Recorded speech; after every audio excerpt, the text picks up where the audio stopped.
Pada pagi hari ini kita akan bersama-sama melalui proses, yaitu proses pertama dari serangkaian e-learning forum 2015 di UGM ini, yang pada hari ini kita akan mendengarkan bersama pada sesi pertama ini dari Ibu Dr. Suning Kusumawardani, dan beliau saat ini menjabat sebagai Wakil Direktorat Pendidikan dan Pengajaran Universitas Gadjah Mada. Kemudian di samping kiri saya ini adalah seorang Gus Widiawan, Dr. Widiawan STMSC. Beliau namanya masuk dalam list di Google Citation itu sebagai salah satu ilmuwan Indonesia yang banyak disitasi artikel-artikelnya melalui Google Scholar. Dan saat ini beliau adalah Direktorat Sistem dan Sumber Daya Informasi Universitas Gadjah Mada. Baiklah, untuk tidak memperpanjang waktu, dipersilakan Bu Suning dan nanti kemudian disusul oleh Pak Widiawan untuk mempresentasikan paparannya. Silakan. Terima kasih Bu Ika. Selamat pagi, salam sejahtera buat kita semua. Assalamualaikum warahmatullahi wabarakatuh. Mungkin langsung saja ke materi. Terima kasih, ini ada forum yang sebetulnya kalau saya bilang ini dunia saya gitu. Untuk bagian saya di pagi ini itu yaitu terkait dengan e-learning dan strategi kebijakan pendidikan pengajaran di UGM. Saya mulai dengan konsep e-learning. Kenapa? Karena selalu dipertanyakan yang ditonjolkan tuh I-nya atau learning-nya. Pak Widiawan, ini kebetulan tahun 2010 itu kita ada masalah dengan musibah Gunung Merapi meletus, kemudian kita tahu bersama waktu itu panik, semua pembelajaran mahasiswa semua mudik pulang kampung seperti itu. Nah, ini ternyata membawa hikmah kepada kami, yaitu wah, ini saatnya mencoba implementasi untuk yang belajar tanpa batas. Sehingga pada waktu itu kami inisiasi untuk melakukan pembelajaran jarak jauh. Mahasiswa ada di kampung masing-masing, tapi proses pembelajarannya masih berlangsung.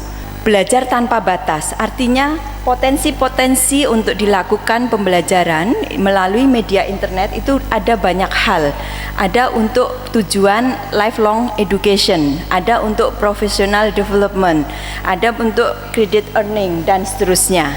Kemudian yang berikutnya, ini tadi mengenai definisi I atau learning-nya. Kami beri garis bold di sini, yaitu bahwa e-learning itu adalah proses pembelajaran.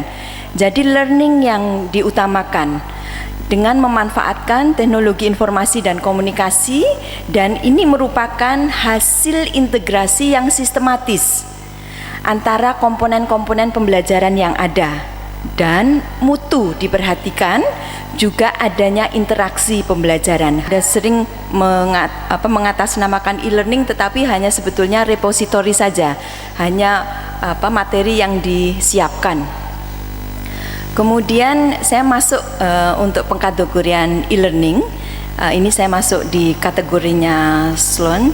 Blended learning ini yang kita lakukan sekarang menggunakan media-media yang ada di Universitas Gadjah Mada. Ya, kemudian setelah itu ada sekarang yang masih MOOC. Kemudian kenapa e-learning? Untuk e-learning kita sadari pengguna internet itu kalau dilihat dari data terakhir akhir 2014 itu ada 34,9% dari total penduduk Indonesia itu sudah menggunakan internet. Dan di dalamnya itu basisnya mobile.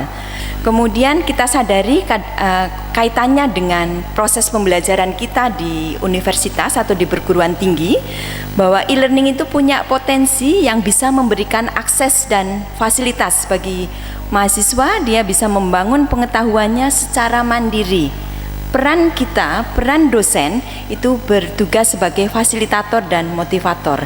Kemudian ini sedikit kronologis, kita biasanya ada generasi-generasi e-learning. Generasi pertama itu yang modelnya print, generasi kedua yang modelnya ada multimedia model. Kemudian generasi ketiga itu ada telelearning model. Kemudian generasi keempat ini yang kita sebut sebagai flexible learning model, dan yang berikutnya generasi 5 dan 6 itu akan mengangkat beberapa hal. Yang untuk generasi ke-6 itu adalah mobile communication, jadi menggunakan mobile learning. Ini beberapa perkembangan sebelum Elisa lahir. Kita dimulai 81 itu adanya online course, kemudian di 2004 ini awal generasi dari Elisa dan e-learning yang ada di Universitas Gadjah Mada. Kemudian kita coba melihat apa yang terjadi di UGM. Mohon maaf, ini yang saya paparkan 3, bukan masalah hanya ada 3 yang diakui, tidak. Kita punya Quantum Gamma itu di MIPA, kemudian baru saja ISIPOL menginisiasi untuk yang program MOOC, kemudian ada dari FEB itu untuk sintesanya. Untuk Elisa ini kalau dari teknologinya itu ada di penjelasan di bawahnya. Kemudian untuk Elisa sendiri kalau kita lihat itu lingkupnya, kita tahu itu lingkup penggunanya adalah universitas, kemudian unit pengelolanya adalah PIKA, sebelumnya P3. Ya. Aktivitas ini dilakukan ditekankan pada model blended learning. Untuk yang GAMEL, Gadjah Mada Medical E-Learning, ini menggunakan platform Moodle sama dengan Papyrus. Kemudian yang GAMEL ini penggunanya digunakan sejak tahun 2009. Kemudian untuk Papyrus ini ada di Departemen Teknik Elektro dan Teknologi Informasi. Papyrus sudah 4 kali berganti platform dan kita menggunakan yang terakhir, tadinya kita develop sendiri, yang terakhir kita menggunakan Moodle.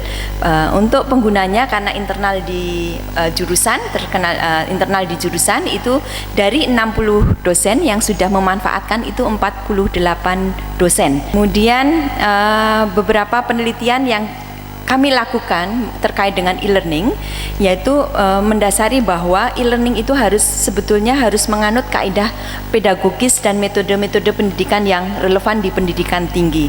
Sehingga kami melakukan penelitian, salah satunya bagaimana semantik bisa berjalan di dalam e-learning tersebut. Kebetulan disertasi saya terkait itu. Jadi bagaimana semantik berjalan di platform e-learning. Ini adalah konsep ontologi, di mana integrasi ontologi ini di dalamnya membangun struktur pengetahuan sehingga membangun satu knowledge management yang kita definisikan sebelumnya strukturnya. Ini salah satunya, yaitu bagaimana merekomendasikan mahasiswa itu berdasarkan kepribadian tertentu. Kemudian langsung ke strategi kebijakan di pendidikan pengajaran di UGM. Hal ini sudah terdefinisi di dalam naskah akademik.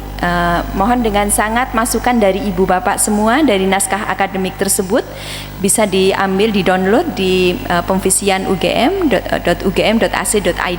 Masukan sangat kami butuhkan sebelum nanti menjadi satu peraturan. Kita melihat dari kebijakan, landasan kebijakan umum dulu di bidang pendidikan, bahwa kita sudah mendefinisikan bersama dari periode pemantapan, pendalaman, pematangan, pencerahan sampai ke pemimpinan. Dari dasar ini kemudian kita melihat bahwa perlunya desain ulang kurikulum Universitas Gadjah Mada tahun 2015 ini, dan ini sudah dilakukan oleh teman-teman di prodi. Kemudian beberapa yang mendasari adalah kita berorientasi pada esensi pembelajaran yang futuristik, jadi melihat masa depan, berorientasi masa depan.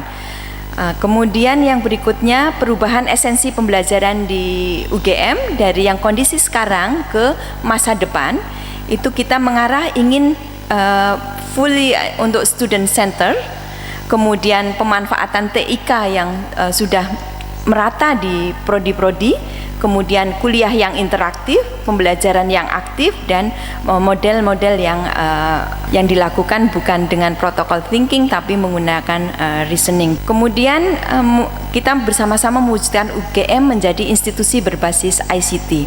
Kemudian ini terkait dengan institusi ruang lingkup yang ada di muatan materi dan hubungan dengan pencapaian tujuan UGM. Kemudian kami rangkum untuk komponen-komponen pentingnya, bahwa komponen penting yang perlu kita kembangkan bersama yaitu satu di ranah perancangan pembelajarannya, yaitu tingkat di mana RPKPS dan mutu RPKPS dan RPKPM kita secara menyeluruh itu baik.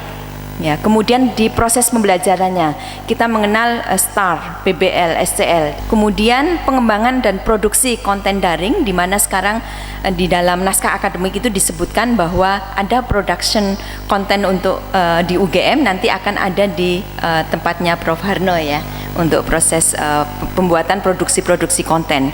Kemudian melakukan assessment dan evaluasi dan kontribusi UGM untuk Indonesia.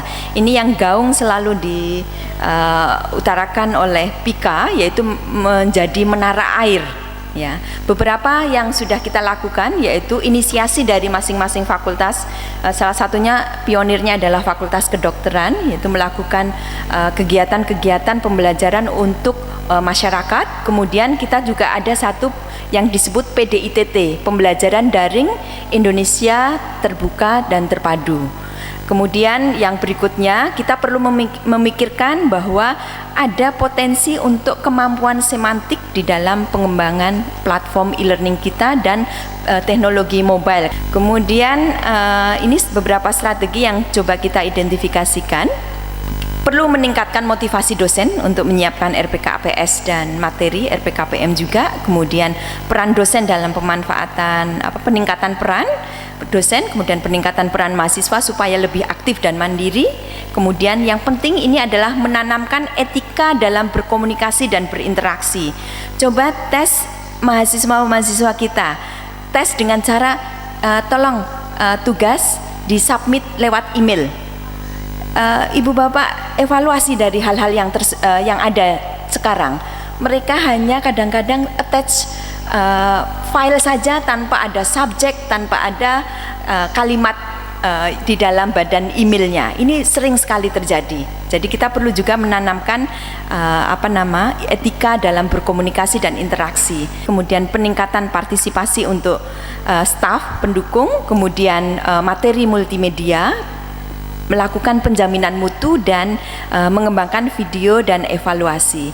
Karena waktu saya habis, ibu bapak, beberapa hal yang bisa dilihat di dalam naskah akademik, salah satunya adalah kita sudah mendefinisikan peran unit kerja yang ada di Universitas Gadjah Mada di dalam naskah akademik tersebut, di mana pimpinan universitas perannya ada di mana, kemudian di DPP itu kaitannya ada di mana. Di sini DPP tertulis mengkoordinasikan dan menangani pembelajaran berbasis TIK, jadi kaitannya dengan implementasi. Untuk yang unit yang lain kita juga kaitannya dengan DSDI, perannya seperti apa, kemudian PIKA seperti apa, dosen seperti apa, mahasiswa seperti apa, prodi seperti apa, fakultas seperti apa. Ini sudah kita coba identifikasikan di sana. Mungkin itu yang ada di naskah, nanti mungkin bisa di-share ke teman-teman. Di dalamnya ada mengenai pembelajaran daring Indonesia terpadu, pembelajaran daring terbuka dan terpadu, di mana kita punya 5 mata kuliah yang kita online-kan secara nasional. Saya akan perkenalkan di sini, yaitu timnya. Kalau timnya ada Pak Widiawan, saya Pak Joko Luknanto, kemudian ada Bu Diah, kemudian ada Bu Nela. Untuk pelaksananya ada Pak Warsun Najib, kebetulan tidak ada di sini. Kemudian ada Bu Ganis dari Fakultas Biologi dengan mata kuliah genetika, ya, genetika, dan pesertanya cukup banyak. Kemudian ada pengantar bahasa Arab oleh Bu Mahmudah, kebetulan izin tidak bisa hadir. Kemudian ada mikrobiologi dari kedokteran gigi, yaitu oleh Bu Mami, Bu Triana, mungkin izin juga ya, Bu Triana. Kemudian ada 5, sudah 5 ya tadi ya. Ada peternakan, kebetulan dosennya sedang tugas belajar di Turki. Jadi ada 5 mata kuliah. Kita sudah online kan secara nasional dan pesertanya adalah seluruh mahasiswa Indonesia. Dan dia melakukan aktivitas pembelajaran di pembelajaran daring Indonesia terbuka dan terpadu. Untuk slide-slide-nya silahkan nanti Ibu Bapak bisa pelajari di dalam naskah tersebut ada apa, kemudian mekanismenya seperti apa, monggo dipersani di dalam PPT tersebut. Terima kasih Bu Ika, mohon maaf agak melonjak waktu.